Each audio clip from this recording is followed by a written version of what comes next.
नमस्कार, हमारे चैनल में आपका स्वागत है। मैं हूं रामचंद्र मौर्य। साथियों, प्रधानमंत्री नरेंद्र मोदी भी यूट्यूबर बन गए हैं और इस यूट्यूब की दुनिया में प्रधानमंत्री का स्वागत है।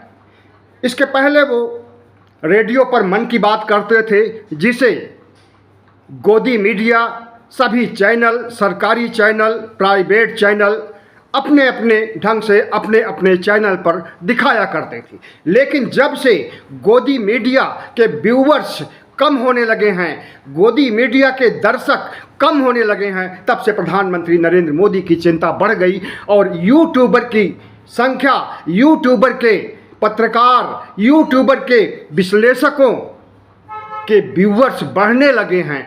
तब प्रधानमंत्री नरेंद्र मोदी ने सोचा कि गोदी मीडिया के अलावा हमें यूट्यूब की ओर भी रुख करना चाहिए, क्योंकि आज यूट्यूब की मांग है जनता में। और गोदी मीडिया से जिस तरह से नफरत हो गई है, उसके दर्शकों की संख्या घट रही है, उसकी टीआरपी घट रही है, उससे गोदी मीडिया तो चिंतित है ही, प्रधानमंत्री नरेंद्र मोदी भी चिंतित हैं और वो एक नए अवतार के रूप में खुद ही एक यूट्यूबर बन जाते हैं। कल यानी 28 सितंबर को प्रधानमंत्री नरेंद्र मोदी यूट्यूबर बन गए।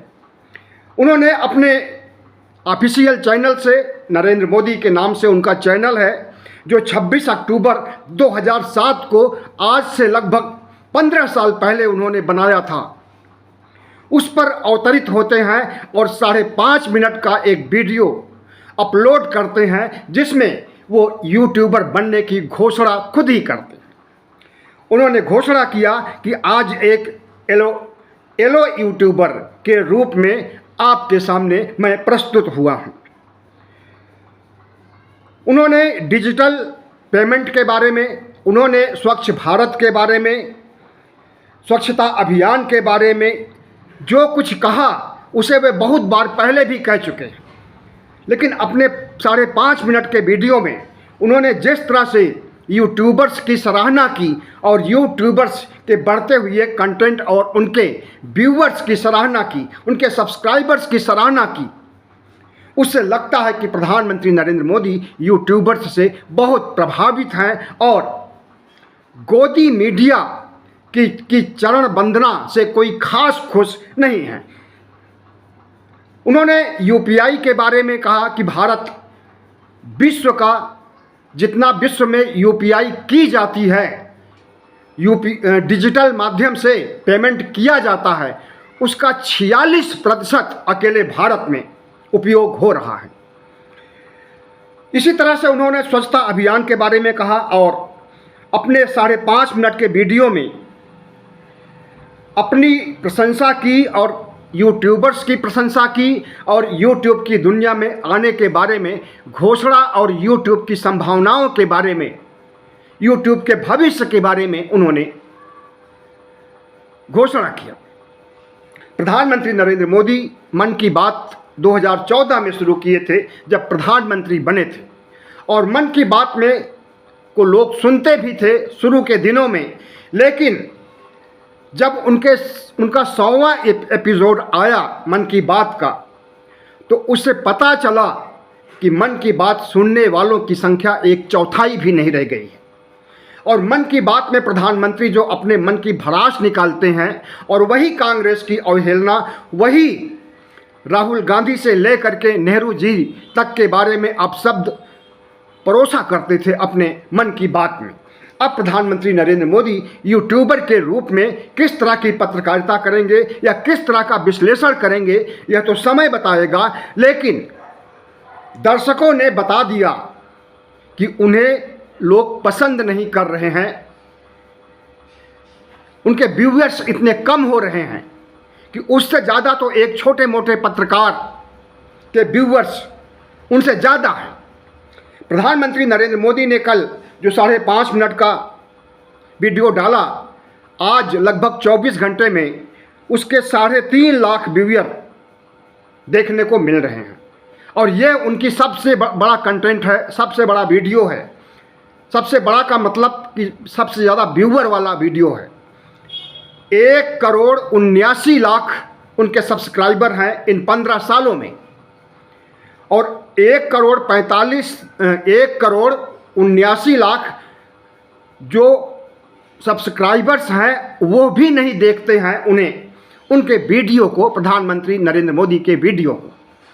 42 वीडियो प्रधानमंत्री नरेंद्र मोदी डाल चुके हैं और उसमें व्यूअर्स की संख्या बहुत कम है।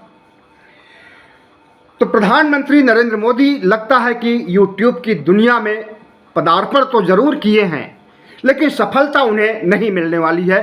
प्रधानमंत्री के रूप में उन्होंने 15 साल में 1,79,00,000 सब्सक्राइबर इकट्ठा किए हैं, लेकिन आज बहुत से ऐसे पत्रकार हैं, उदाहरण के लिए ध्रुव राठी को ले लीजिए, 1,80,00,000 के आसपास इनके भी सब्सक्राइबर हैं। और दूसरे लल्लन टॉप वगैरह और बहुत से चैनल हैं जिसके व्यूअर्स प्रधानमंत्री नरेंद्र मोदी से ज़्यादा हैं, और 3-4 सालों में ये उपलब्धियां उन्होंने हासिल की है, 15 साल में नहीं।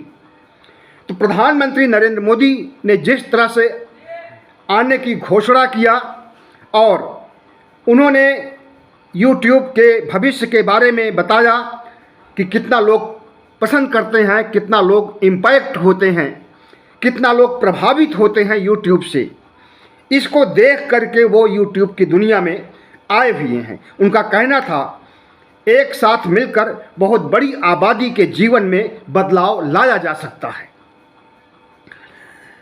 उन्होंने अपना जब वीडियो ख़त्म हुआ तो सब्सक्राइब करने और बेल आइकन को दबाने की भी बात कही। मतलब वही सब जो कि एक यूट्यूबर पत्रकार करता है, उसी रूप में प्रधानमंत्री नरेंद्र मोदी ने भी अपने पहले वीडियो में जनता के सामने अवतरित हुए। और उनका दूसरा वीडियो भगत सिंह पर था, और भगत सिंह का वीडियो भी लगभग 24 घंटे होने जा रहे हैं, और इसके कितने व्यूअर हैं? 78,000 व्यूअर इसके हैं देखने वाले। 1,79,00,000 सब्सक्राइबर के सामने 78,000 व्यूअर कुछ नहीं होते हैं। सब्सक्राइबर भी दो तरह के होते हैं, एक तो जो कि नियमित जिसे सब्सक्राइब किए होते हैं, नियमित उसको देखते हैं, उसका कोई भी वीडियो नहीं छोड़ते हैं, और दूसरे ऐसे होते हैं जो सब्सक्राइब करके छोड़ देते हैं और कभी चैनल को देखते नहीं हैं। तो प्रधानमंत्री नरेंद्र मोदी के पास ऐसे सब्सक्राइबर ज़्यादा हैं जो कि सब्सक्राइब करके छोड़ दिए हैं और देखते नहीं हैं। अगर देखते होते तो जो व्यूअर आज 78,000 भगत सिंह के कंटेंट में हैं, ये 78 लाख होते। तो प्रधानमंत्री नरेंद्र मोदी यूट्यूब की दुनिया में तहलका मचाएंगे या फ्लॉप होंगे, यह तो समय ही बताएगा। लेकिन इससे कई सवाल उठते हैं कि प्रधानमंत्री नरेंद्र मोदी यूट्यूब में क्यों आए। सबसे पहले बता दें कि 18% GST लगता है यूट्यूब पर। यूट्यूब में जो लोग कमाई करते हैं वो अपनी कमाई का 18% हिस्सा सरकार को टैक्स के रूप में देते हैं, और यूट्यूब जो पैसे लेता है वो अलग है। तो गोदी मीडिया को जनता ठुकरा चुकी है। गोदी मीडिया के जो यूट्यूब के चैनल हैं उस पर भी 100, 200, 500, 800 से ज़्यादा व्यूअर नहीं आते हैं, और सब्सक्राइबर उनके भी किसी चैनल के गोदी मीडिया के आज तक के 5 करोड़ हैं, और NDTV के भी बड़ी संख्या में सब्सक्राइबर हैं। जितने भी चैनल हैं सबके लगभग 1 करोड़ सब्सक्राइबर तो हैं ही, लेकिन देखने वालों की संख्या 5,000, 8,000, 10,000, 20,000। और दूसरी तरफ यूट्यूब के जो पत्रकार हैं जो गोदी मीडिया से में नौकरी कर चुके हैं पहले, और उनकी अंतरात्मा उन्हें गवाही नहीं दी कि वो फिर गोदी मीडिया में बने रहें और सत्ता का चरण चुंबन करते रहें, उनके अंदर उनका कॉन्शियस नहीं अलाउ किया और वो आ गए यूट्यूब की दुनिया में। उनके सब्सक्राइबर भी अधिक हैं और व्यूअर्स भी अधिक हैं। देखते ही देखते लाखों व्यूअर हो जाते हैं। पुण्य प्रसून वाजपेयी जैसे शुरू करता है अपना विश्लेषण, उसके 10 मिनट बाद ही लगभग 1.5 लाख व्यूअर्स हो जाते हैं और उनके सब्सक्राइबर लगभग 32.5 लाख के आसपास हैं। और वीडियो ख़त्म होते होते कभी 2 लाख तो कभी 3 लाख व्यूअर्स आ जाते हैं और 24 घंटे में वही 10-12 लाख तक पहुंच जाते हैं। इसी तरह से अभिसार शर्मा, दीपक शर्मा, अजीत अंजुम, प्रज्ञा मिश्रा, तमाम से ऐसे पत्रकार हैं जो कि स्वतंत्र पत्रकारिता के तहत सत्ता की दलाली नहीं करते और निष्पक्ष पत्रकारिता करते हैं और उन्हें लोग जनता पसंद कर रही है। तो क्या प्रधानमंत्री नरेंद्र मोदी 18% जीएसटी देंगे अगर उन्हें पेमेंट मिलने लगेगा? तो क्या प्रधानमंत्री एक यूट्यूबर के दर्द को, एक यूट्यूबर की संवेदना को, एक यूट्यूबर की कठिनाइयों को समझ सकते हैं? वो प्रधानमंत्री पद संभालेंगे या फिर यूट्यूब की दुनिया में पत्रकारिता करेंगे? और अगर पत्रकारिता करेंगे तो वो पत्रकारिता कैसी होगी? वही पत्रकारिता होगी जो उनके भाषणों में होता है, झूठ, जुमले, कांग्रेस को घेरना, कांग्रेस को मनगढ़ंत गालियां देना, मनगढ़ंत आरोप लगाना, झूठे आरोप लगाना। क्या यही सब करने के लिए प्रधानमंत्री यूट्यूब पर आ रहे हैं? भाषणों में जिस तरह से देश को गुमराह करते हैं, जुमले सुना करके, लोक लुभावन नारे दे करके और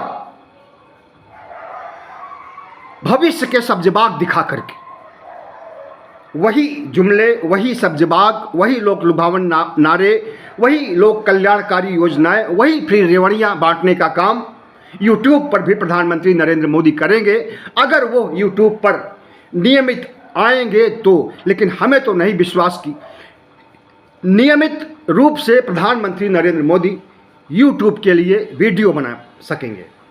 प्रधानमंत्री हैं, संवैधानिक पद पर, बहुत बड़े पद पर बैठे हुए हैं, देश के प्रति बहुत बड़ी जिम्मेदारियां उनकी है।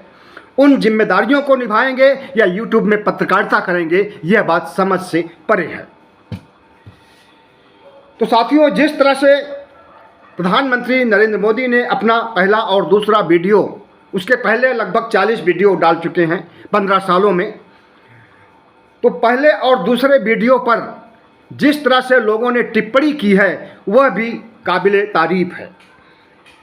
नाज़ा अंसारी ने कहा है, best actor of India of world, विश्व का ये, भारत का ये बहुत बड़ा एक्टर है। इसी तरह से विनायक कौशिक का कहना है कि न्यूज चैनलों पर किसी का विश्वास नहीं रहा, इसलिए मोदी जी यूट्यूब पर आ गए। बहुत से लोगों ने बेरोजगारी के बारे में सवाल पूछा है, बहुत से लोगों ने कॉल लेटर न मिलने की शिकायत की है, बहुत से लोगों ने मणिपुर में हो रही फिर से हिंसा पर सवाल पूछा है, मणिपुर पर चुप्पी साधे रखने की वजह पूछी है प्रधानमंत्री नरेंद्र मोदी से उनके कमेंट में। और प्रधानमंत्री कमेंट को पढ़ते हैं या नहीं पढ़ते हैं, लेकिन जिस दिन पढ़ेंगे शायद वो यूट्यूब की पत्रकारिता को दत्ता बता देंगे, छोड़ देंगे यूट्यूब की पत्रकारिता, क्योंकि लोगों को अवसर मिल गया है, या तो फिर कमेंट करने का ऑप्शन ही बंद कर देंगे।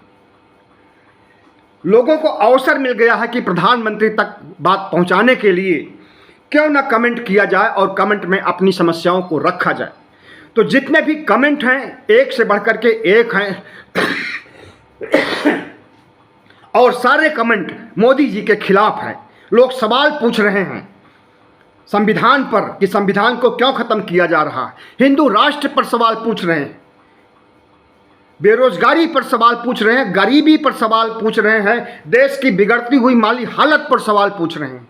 क्या इन सवालों से प्रधानमंत्री पहले से अवगत नहीं है? अगर अवगत नहीं हैं तो अवगत हो जाएंगे। और क्या इन सवालों का जवाब वो दे सकेंगे? इन सवालों के आधार पर वीडियो या कंटेंट बनाएंगे? हमें तो नहीं लगता है। प्रधानमंत्री नरेंद्र मोदी जिस तरह से गोदी मीडिया के खात्मा ही समझिए, अब कोई विश्वास नहीं करता उस पर। गांव में, कस्बों में भले ही लोग चैनल को देखते हों, गोदी मीडिया के चैनल को देखते हों, लेकिन शहरों में, मध्यम वर्ग में, शहरों में तो निम्न वर्ग में भी, मध्यम वर्ग की बात ही दूर है, निम्न वर्ग में भी कई जगह देखने में आया है कि लोगों ने अपनी टीवी को तोड़ दिया है जब प्रधानमंत्री नरेंद्र मोदी की फोटो देखा बार बार तब। इसी तरह से गांवों में भी, कस्बों में भी अब पहले जैसी बात नहीं रह गई है। अब वहाँ पर भी यूट्यूब पहुँच गया है और लोग यूट्यूब की तरफ बढ़ रहे हैं, गोदी मीडिया को धत्ता बता रहे हैं। गोदी मीडिया की टीआरपी और व्यूवरशिप बहुत तेज़ी से घट रही है। तो प्रधानमंत्री नरेंद्र मोदी को लगा कि क्यों ना अपना चैनल जो पहले से बना हुआ है उसे प्रमोट किया जाए और नेतागिरी के साथ साथ पत्रकारिता भी की जाए। अब इस पत्रकारिता में प्रधानमंत्री नरेंद्र मोदी कितना सफल होंगे वह तो समय बताएगा, लेकिन अभी के आधार पर या इन 2 दिनों में जो उन्हें रिस्पांस मिला है और जितने सवाल पूछे दागे गए हैं और जिस तरह से प्रधानमंत्री नरेंद्र मोदी को वीडियो के कमेंट में घेरा गया है, क्या प्रधानमंत्री नरेंद्र मोदी आगे भी पत्रकारिता करेंगे? हमें तो नहीं लगता है। बहुत बहुत धन्यवाद। हमारे चैनल को सब्सक्राइब कीजिएगा, लाइक कीजिएगा और शेयर कीजिएगा।